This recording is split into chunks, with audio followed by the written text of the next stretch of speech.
Nós precisamos não ter preconceito nenhum de discutir qualquer inovação, qualquer modernização institucional de um país que está em permanente transformação, especialmente no mundo do trabalho. Porém, o que eu me insurjo contra é o eixo central e a oportunidade e a falta de legitimidade. Então, a falta de legitimidade, nós estamos sob um golpe de Estado em que a população saiu da jogada e agora só uma transa de plutocratas, de barões, não é?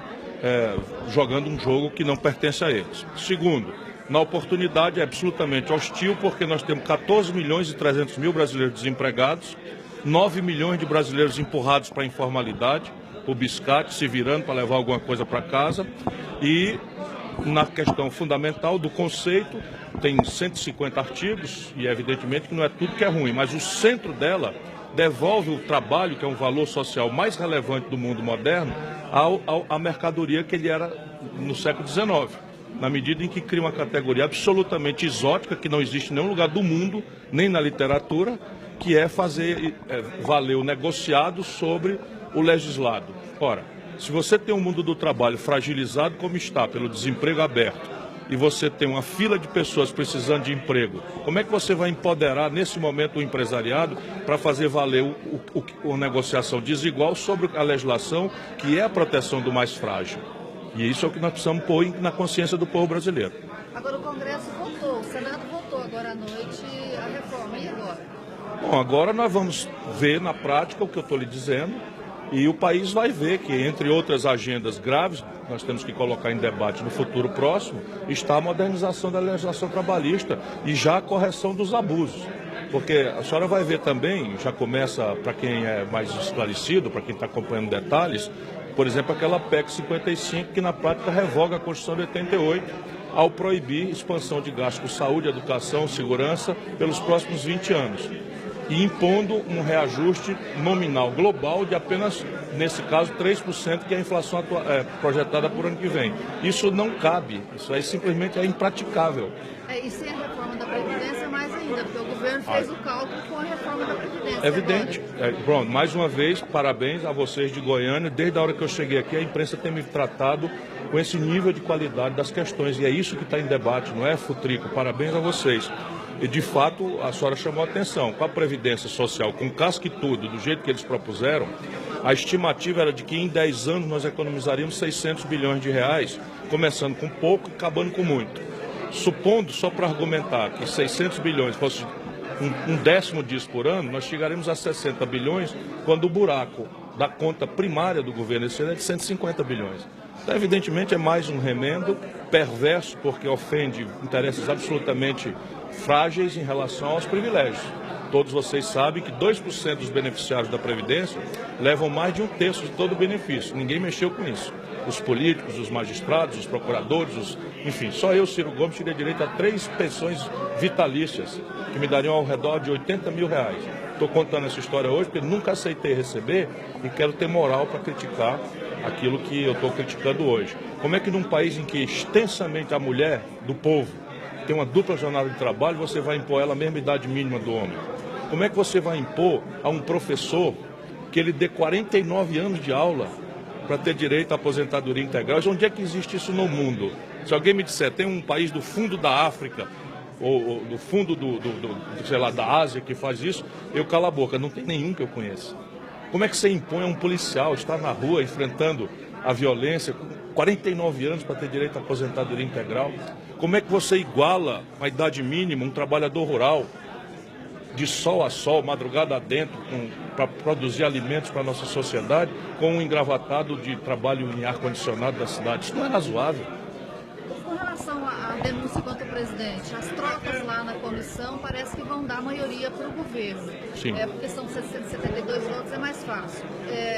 O senhor acha que com isso o governo continua com governabilidade? O que vai acontecer na sua expectativa? Nós temos um moribundo político que transformou o Palácio do Planalto numa trincheira de luta pela sua impunidade.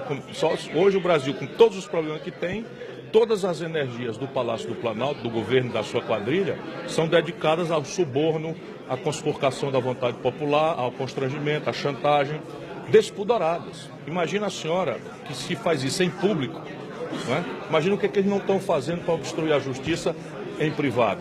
né, na clandestinidade, nos porões aí do Palácio do Jaburu, onde se recebem pessoas sem registro. É uma tragédia que o Brasil está vivenciando. Eu acho que ele escapa por essas chicanas, mas na próxima ele cai. Ciro, o governo vem comemorando alguns dados aí, como uma deflação no mês de junho e algum aumento nos empregados no Brasil, como uma retomada do crescimento econômico. Como é que o senhor avalia essa visão? Foram vocês, os brasileiros do Centro-Oeste, que mais uma vez carregando o Brasil nas costas, produziram a base para essa mistificação, para essa manipulação. O Centro-Oeste, basicamente o agronegócio brasileiro, produziu um aumento em relação ao ano passado, no mesmo período do ano passado, de 9,2%. Então você tem que o efeito, né, do agronegócio sobre o conjunto da economia crescendo tão como fez, independentemente de governo, que a estação climática foi boa, porque os preços dos produtos melhoraram de volta no mercado internacional, não ao ponto de ser o que eram no passado, mas melhoraram, e isso então produz uma estatística que, fazendo a média, dá essas ilusões.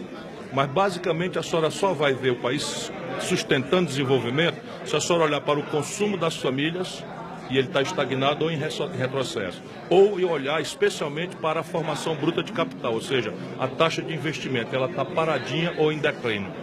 Portanto, não há como se falar em crescimento econômico a não ser as virtudes do fundo do poço. Quando você bate no fundo do poço, repõe estoque, ajusta aqui, e qualquer estatística, comparado com a tragédia que foi o ano passado, vai sempre parecer melhor.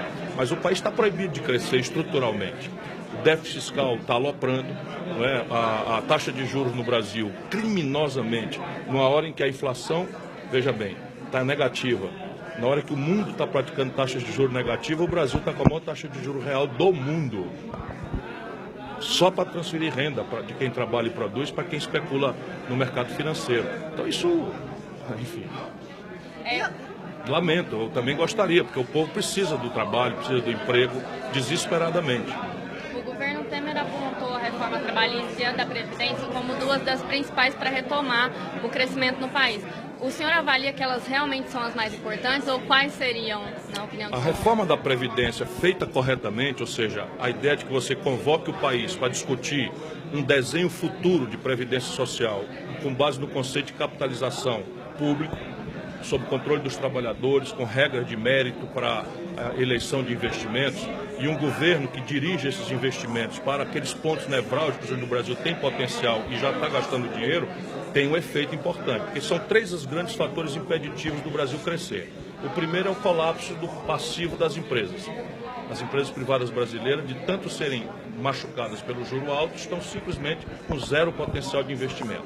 O segundo é o colapso das finanças públicas. Há 17 estados brasileiros hoje quebrados, simplesmente não estão dando conta de pagar a folha de pagamento.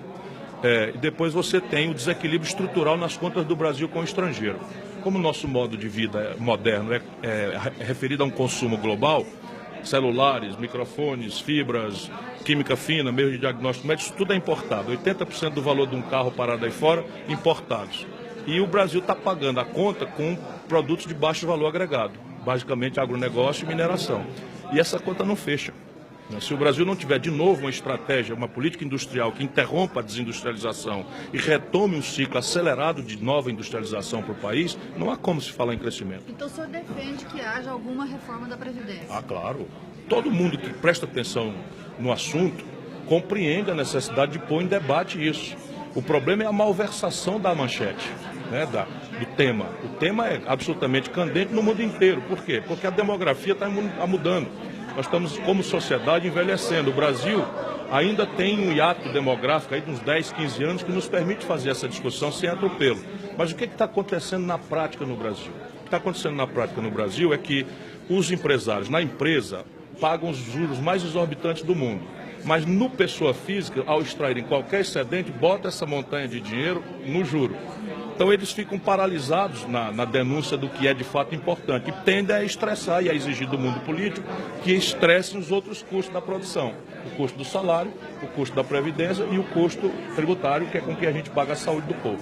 O senhor será mesmo candidato em 2018, deve ser candidato em 2018. O senhor será mesmo que o Lula seja ou não? Eu já disse que não tenho vontade de ser, mas não é propriamente uma renúncia a um direito que eu sequer tenho. Eu já dei a palavra de que o meu partido, o PDT, é quem terá a palavra final. Se o PDT entender que eu sou candidato, eu serei candidato com todo entusiasmo, vou apresentar uma proposta que eu tenho amadurecido há muitos anos, conheço o território, a economia do Brasil, as inteligências do país, acumulei uma experiência de 38 anos de vida pública limpos, né? Nunca respondi ao inquérito sequer para ser absolvido, que nada mais é do que a minha obrigação, e eu estou lembrando isso só porque esses tempos estão muito estranhos. Agora, por que eu digo que não gostaria de ser? Porque se o Lula entrar, ele destrói completamente o ambiente da discussão do futuro do país. Vai ser uma eleição marcada pelo ódio, pelas paixões, sobre o caudilismo do Lula ser a salvação da lavoura, sem precisar dizer nada nem como, sem sequer, vamos dizer, fazer uma autocrítica de quem botou o Michel Temer na linha de sucessão, quem empoderou o Eduardo Cunha para ir para a presidência da Câmara, tudo isso foi o seu Lula, brincando de Deus. Isso eu não faço para atacá-lo, estou falando para defender o futuro do país. Uma situação crítica como a nossa, nós não aguentamos mais. Mais 4 anos, 8 anos de guerra, de ódios, de paixões despolitizadas, isso não é razoável. De maneira que eu considero que ele prestará um desserviço a ele, porque não reproduzirá jamais o governo extraordinário que fez, por uma circunstância muito específica, e um desserviço especialmente ao país. Uma eventual candidatura do Lula prejudica a esquerda, no sentido de que poderia dividir votos? O Brasil precisa de um projeto mais amplo do que esse adjetivo esquerda. Ser de esquerda, naturalmente, é um compromisso moral que alguém tem ou não tem, que é a ideia de que você está na vida para ajudar as pessoas que não tiveram a mesma oportunidade que você teve a evoluírem, a crescerem, a superar a desigualdade, a injustiça, a miséria. E esse, por exemplo, é o sentido moral superior da minha militância a vida inteira. Porém, o país não cabe num projeto de esquerda. O Brasil tem uma emergência de novos empreendedores no campo e na cidade que estão se virando, apesar do Estado, né, que estão... E é essa gente que nós temos que procurar. E não adianta chegar com o esquerdismo, que é, como já dizia o Lenin, a doença infantil do comunismo. Nós precisamos fazer um projeto grande, que caiba basicamente um entendimento entre quem trabalha e quem produz no Brasil. Existe clima político para esse entendimento hoje no Brasil? Sem o Lula, zera tudo e há um clima para se construir uma coisa nova, novas premissas políticas, novas formas de manejar essa contradição do Congresso versus o Executivo e tal. Mas com ele, simplesmente ninguém vai ver. Eu vou estar lá dizendo, presta atenção, né? O presidencialismo tem uma lógica de impasse, é preciso ter uma proposta de reforma tributária, é preciso reformar a estrutura da Previdência e tal, é preciso consertar as finanças do setor privado e tal, e ninguém vai prestar atenção, pelo menos no princípio do debate. Então o senhor não pretende apoiar o Lula em 2018? Não, de jeito nenhum. E o Haddad? Existe a possibilidade? Eu apoio o Lula em 89, apoio o Lula em 94, 94 não porque ele ficou contra o Real e eu era ministro da Fazenda do Itamar, ajudei a fazer o Real. Apoiei o Lula no segundo turno, que não aconteceu em 98, mas estava apalavrado. Apoiei o Lula em 2002, quando eu não fui ao segundo turno e ele foi. Retirei minha candidatura em 2006 para apoiar o Lula. Em 2010 sofri uma rasteira dentro do meu partido, manipulado pelo Lula. Ainda assim, como eu sei que o Brasil está acima de tudo, apoiei a Dilma. Fiquei com a Dilma até o fim. O Ceará deu 2/3 dos votos contra o impeachment. Então ninguém vai me confundir. Agora, meu patrão é o Brasil. E desta feita, o Lula presta um desserviço ao país. A articulação com o Haddad existe mesmo? O senhor já convidou para ser seu vice? Não. É muito cedo, porque a gente quer especular sobre o futuro e o Haddad é um grande quadro. Eu tenho por ele, mais do que respeito, afeição e carinho. Nós temos nos encontrado a miúde para discutir essas alternativas. Somos coautores desse manifesto que o professor Bresser Pereira lidera, do Projeto Brasil Nação. Estamos colocando em pratos limpos ali os preços da economia que estão errados, que a gente quer consertar, e nós temos trabalhado muito juntos. Agora, se isso vai ou não virar uma chapa, eu duvido, porque a natureza do PT é a natureza do escorpião, né? Sabe da fábula? Né? Hoje o Brasil tem quase 17 mil sindicatos. O senhor está aqui a convite do CSB. Qual a leitura que o senhor faz dessa quantidade de sindicatos que tem no Brasil hoje? Veja, todo país que passa por um processo autoritário, hiperconcentrador, que criminaliza a organização política, ao redemocratizar, ele vai para o oposto. Agora, a gente tem que persistir nisso, porque só sobreviverão aqueles que tiverem legitimidade, representatividade, e isso é uma coisa que a gente tem que deixar as coisas acontecerem naturalmente. Por exemplo, por que se faz uma condenação a pequenos partidos? Pela mesma razão. Então, o Brasil tem 34 partidos representados. Ora, a França acabou de ter uma eleição, a velha França, né, e apresentou 12 candidatos à presidência da República. Isso não é típico, é típico do momento francês agora, e as instituições francesas são permeáveis, né, e a tradição democrática de milênio quase, né, vai garantindo que a prática que vai, pela força do povo, no caso dos sindicatos, pela força da legitimidade, né? A Central dos Sindicatos do Brasil nasce com uma força muito grande, porque ela já nasce criticando, sem precisar falar nada, a cooptação dos sindicatos por partidos políticos, a corrupção de certas estruturas sindicais. E o Neto tem uma experiência muito grande, já viu isso tudo por dentro, passou mal bocado na ditadura e permaneceu fiel à classe trabalhadora. Acho que eles têm um grande futuro. O Brasil de hoje, Vinícius, vive basicamente uma economia com base na commodity. O senhor, logicamente, é um pré-candidato, já disputou por 2 vezes. O senhor teria a dizer hoje sobre a planta tecnológica do Brasil para enfrentar os novos desafios que... Isso não acontecerá pelo espontaneísmo individualista do mercado. E isso é essencial. Eu tenho uma afeição, um respeito extraordinário. Eu sei a importância estratégica do agronegócio e da mineração para o Brasil e vivo nos debates provocando. Aqueles que querem ser presidente da República vivem satanizando, mal falando, né, desrespeitando os brasileiros que trabalham nisso, a pretextos, né, que pegam exceções ruins e generalizam para o conjunto, que não é verdade. Eu já conheço uma agricultura de precisão extraordinária, já conheço relações moderníssimas aqui em Goiás, em Lucas do Rio Verde, ali na região de Lucas do Rio Verde, no Mato Grosso. Enfim, conheço o Brasil profundamente, com intimidade, né? Agora, isto não paga a nossa conta, porque nosso modo de viver moderno, volto a dizer, é eletrônico, é microeletrônico, depende de satélite, depende de telecomunicações, depende de química fina, sofisticada. Isso tudo tem a ver com uma base tecnológica que não será transferida para o Brasil se nós tivermos essa passividade como estamos tendo hoje. Sim, os partidos estão divididos e muitos estão sem rumo. Como construir uma candidatura à presidência nesse ambiente? Eu acho que nós devíamos explorar no limite máximo a sabedoria teórica do sistema de 2 turnos. O sistema de 2 turnos é exatamente para isso, para países que têm uma fratura muito grande, e o Brasil necessariamente precisa saber que é um país fraturado. Nós somos únicos, né? Nos amamos como brasileiros, nos reconhecemos como irmãos, mas uma coisa é o fundo da Amazônia, outra coisa é o semiárido nordestino, outra coisa é essa extraordinária, né, cerrado do centro-oeste, outra coisa são os pampas gaúchos e todos os nossos sotaques e peculiaridades culturais. Isso acaba refletindo na política.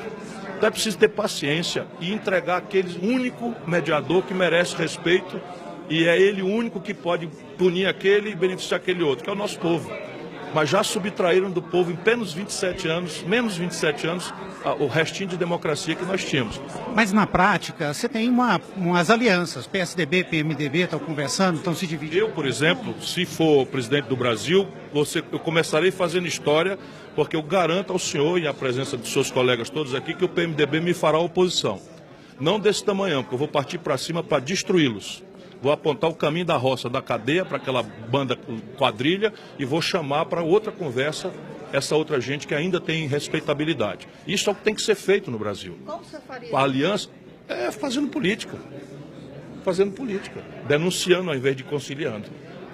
Chama o povo na jogada. Você imagina, se alguém chegar e me propor nomear um camarada para Petrobras com a finalidade de roubar, ele sai dali algemado em flagrante, como é a obrigação de qualquer autoridade. Só o Michel Temer recebe um bandido como esses batistas, na calada da madrugada, no Palácio do Jaburu, sem registro, houve uma conversa porca daquela e não toma providência nenhuma. Por quê? Porque é sócio.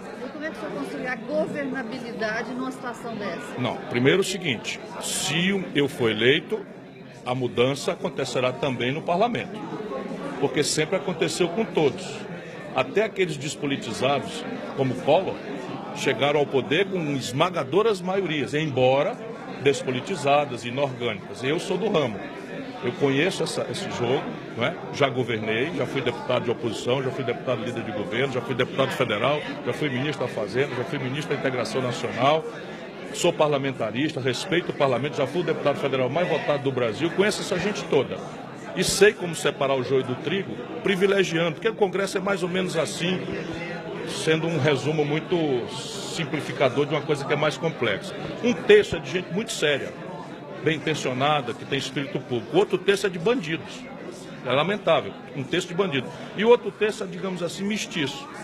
Se o governo, quem faz a corrupção é o executivo, não é o parlamento. Eles são agentes da corrupção, mas a corrupção é no executivo. Então, se o executivo privilegia o lado podre, esse meio de campo aqui encosta todo lado, porque essa é a linguagem da sobrevivência. É o centrão de hoje. Não generalizemos, não é? Não generalizemos, mas é assim que eu vejo. E vejo por dentro, eu conheço bem, conheço as pessoas, conheço o nome deles e tal. Assim, o filho do Nilton Cardoso, que é, enfim, entendeu? Tudo de ruim. Aí tem o Jabas Vasconcelos, que é um cara respeitabilíssimo, do mesmo partido. Então não é tão simples assim, mas se você prestigia o outro terço, e em qualquer circunstância é preciso manter o povo na jogada. Porque o que desfaz essas maiorias é a contradição entre a promessa superficial de véspera de eleição e uma realidade contraditória na sequência. E aí o governo fica preso dos lobbies e grupos de pressão em Brasília que explodem dentro do Congresso. Se você mantém vivo o povo, os nexos, as relações que se estabeleceram, e você consegue mitigar muito essa coisa. E em qualquer circunstância, em 2 ou 3 assuntos, e apenas em 2 ou 3, é preciso convocar diretamente o povo para votar. Plebiscitos e referendos, como previsto na Constituição. O senhor acha que é preciso fazer uma reforma política para que haja essas condições melhores de governabilidade? Porque eu não vou colidir com o senso comum. Mas há uma ilusão entre todos nós, especialmente entre o despotismo esclarecido da elite branca brasileira, de que há uma engenhoca qualquer na lei, um jeitão aí de fazer as coisas, que cura nossas contradições de baixo treinamento cidadão. E não há esse engenhoca. Relação de dinheiro e política, ou você tem financiamento público, ou misto ou privado. Não tem, então, variedade. E aí que começa o nó a torcer o rabo, o porco a torcer o nó do rabo. Depois você tem um problema que é, passadas as eleições no presidencialismo, o eleitor vai para casa e espera 4 anos. Você pode introduzir, junto com o plebiscito e referendo, um referendo reverso, ou seja, o recall, que eu defendo. Mas esse recall que foi incluído agora, o Tupiniquim lá? Não, é preciso não deixar corromper as boas ideias que o mundo experimenta, né? Porque nós temos mania de fazer isso também. Mas repare, eu topo trabalhar em qualquer cenário institucional da política. Por quê? Porque eu sei que o problema não é esse. Eu era deputado federal quando o parlamento alemão mandou uma delegação ao Brasil, e como eu sou dublê de político e acadêmico, etc., eu fui lá escalado para conversar com eles. E eles vieram observar aqui como é que era o nosso modelo. Eles têm o distrital misto. E o distrital misto lá produziu um parlamento que não se renova. A média de idade já passa de 70 anos e não se renova. E o Brasil tem a maior taxa de renovação entre todos os parlamentos do mundo. Então eles vieram, será que nós precisamos copiar o modelo brasileiro de sistema proporcional, etc., etc. Ou seja, tudo é bom e tudo é ruim, dependendo, né, de como o cidadão exercita sua relação com o seu representante. Só uma pergunta. Recentemente, o presidente do BNDES disse que o banco vai fazer 6 anos em 6 meses. Como que o senhor vê essa declaração? Eu acho muito bom, mas é uma contradição absoluta com a política que está sendo comandada pelo chefe dele, que é o presidente da República, e o Ministério da Fazenda. Todo arroxo que está acontecendo no Brasil é para contrair crédito dramaticamente. E se o BNDES vai na contramão disso, eu quero saber qual é o funding. Por quê? Porque a primeira providência que o Michel Temer fez para fraudar, essa é a verdadeira pedalada fiscal, as contas do ano passado, foi obrigar o BNDES a antecipar pagamentos de 100 bilhões de reais, que ele jogou tudo no saco sem fundo da dívida. De maneira que o BNDES está descapitalizado. Quem que é o interlocutor político do senhor aqui em Goiás? Com quem que o senhor conversa? Eu sou do PDT, mas tenho muitos amigos aqui. Inclusive, surpreendentemente para todos, eu sou amigo do governador, sou amigo do prefeito. Eu transito há muitos anos. Eu fiz a campanha das diretas já com o prefeito. Eu conheço o Marconi Perillo há muitos anos mesmo. Encontramos por aí, de vez em quando, sempre nos confraternizamos e tal. Eu tenho o meu partido, o PDT.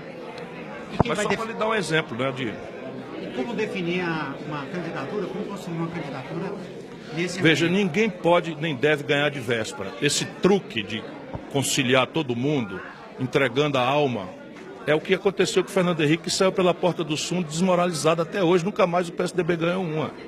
Esse truque, repetido pelo Lula, deu nisso aí que nós estamos assistindo. Nós precisamos experimentar outro caminho, que é a ideia de energizar a política. não imaginar a ilusão de botar a política em piloto automático e estabelecer que os conflitos que são naturais da vida democrática sejam feridos à frente do povo, na frente do povo. Negociar, ponderar. A grande negociação que tem que ser feita é com os governadores. Hoje a Federação Brasileira está quebrada. Agora, aqui PMDB, PSDB e PT são adversários entre si. Sei. Aonde que o senhor acredita que é mais possível uma aliança para o senhor? Eu não estou preocupado com isso agora. Eu estava tentando lhe explicar que a magia dos 2 turnos é a necessidade de que cada um vá com o seu próprio rosto, com uma certa intransigência ideológica, programática, e o povo arbitra os 2 que devem ir para o segundo turno. Aí sim, pela vizinhança, as alianças se transformam numa coisa natural. O que é que tem acontecido no Brasil? As alianças são feitas a preço de ouro para tomar tempo de televisão para si e deixar o adversário sem poder falar. Eu vou jogar o jogo que o jogo se apresentar. Mas o ideal para o país é que o povo fiscalizasse, porque essa esculhambação começa aí. Quando você vende a alma para ter tempo de televisão. Muitos vendem a alma na campanha, né? Na construção da aliança. Muitos vendem a alma na construção da aliança. É aí que tudo começa. Mas eu acho que essas eleições serão semelhantes às de 89. Você acha diferente o ambiente agora para as outras campanhas que o senhor disputou? Ah, completamente. Completamente. Porque... O senhor se sente... não é que eu me sinto, eu estou fazendo 60 anos. Isso traz uma vivência, uma experiência, uma serenidade. Então, embora eu não vá abrir mão da minha indignação, que cresce todo dia quando eu assisto essas coisas que eu estou assistindo no Brasil. Mas o que basicamente mudou é que agora o PT não é mais aquela mistificação moralista que praticamente esmagava, né, o outro lado no Brasil. O PSDB virou a fraude que é. Então você tem um universo em que a população está procurando alternativas. E a alternativa sou eu.